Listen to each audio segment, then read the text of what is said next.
Hey there everybody, so in this video lesson we are going to be talking about linear functions, y equals mx plus b stuff. We're going to be talking about rate of change, that it's slope, and we're going to be talking about something brand new called the different quotient.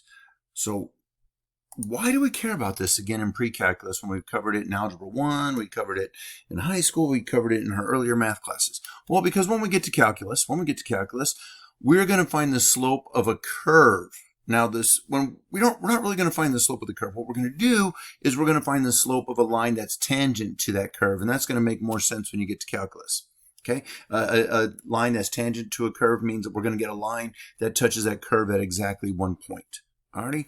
So to remind us of all this, remember the slope of any line. We're going to find 2 points on that line. We're going to find the difference in the y values, we're going to find the difference in the x values, and then we're going to write it as a fraction where we're going to find the difference of y over the difference of x. And on a graph, we like to think of that as rise over run.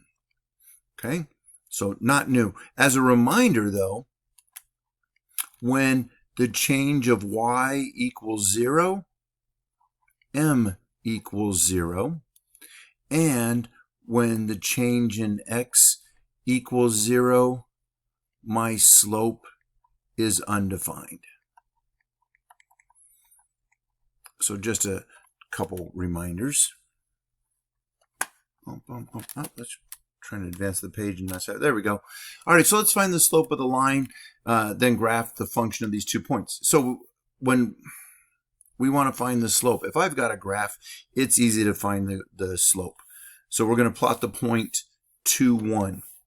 So we're going to go to the right 2, up 1. There is my first point. My second point is at -2, 5. 2 to the left, 5 down. Now to find slope from the graph, because we have a graph, we can say slope equals rise over run. So to count slope, we would just count rise. 1, 2, 3, 4, 5, 6 over run 1, 2, 3, 4. So the slope of this line is 6 over 4. And as with all fractions, we would reduce it to say 3 over 2. Now that's one way to do it. Of course, we can just find the change of y over the change in x using our formula. So when we use our formula to find slope, we're going to do a change in y.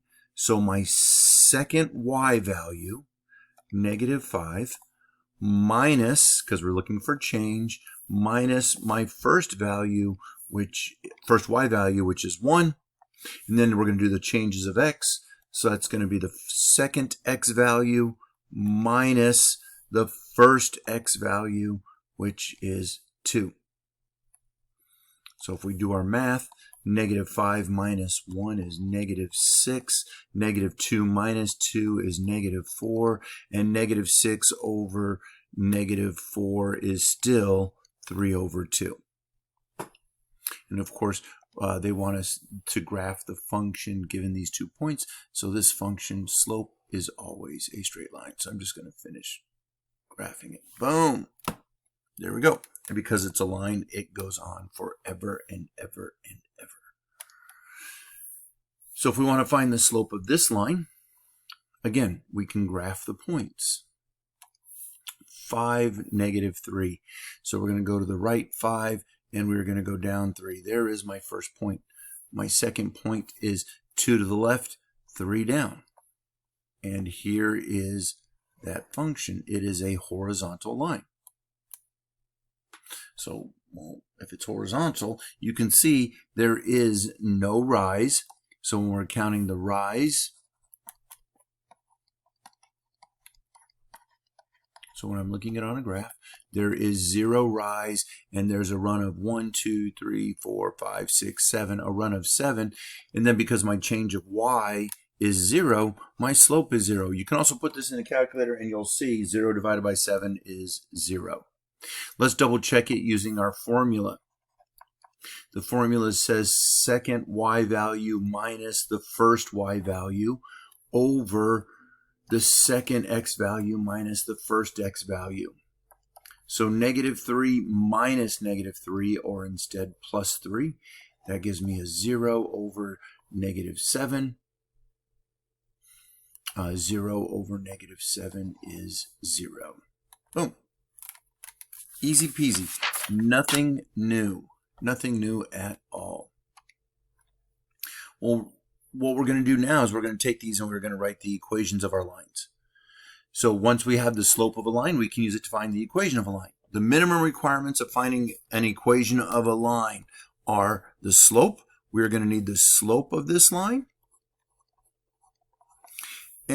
which is called m, and we need a known point on that line, and we are going to write that point x1, y1. Now, normally we do y equals mx plus b, where b is the y-intercept, but I can actually use any point on that graph.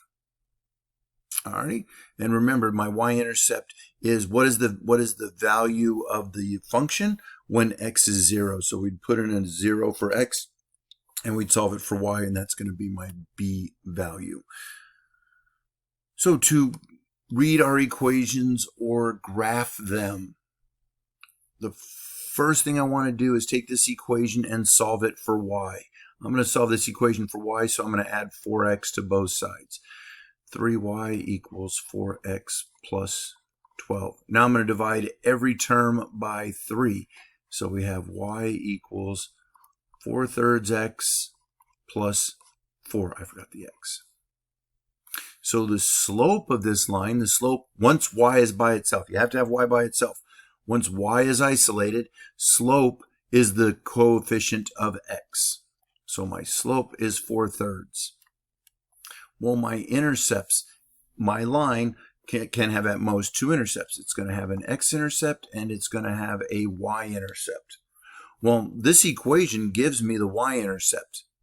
The y-intercept of this graph is when x is 0, we can see y is 4.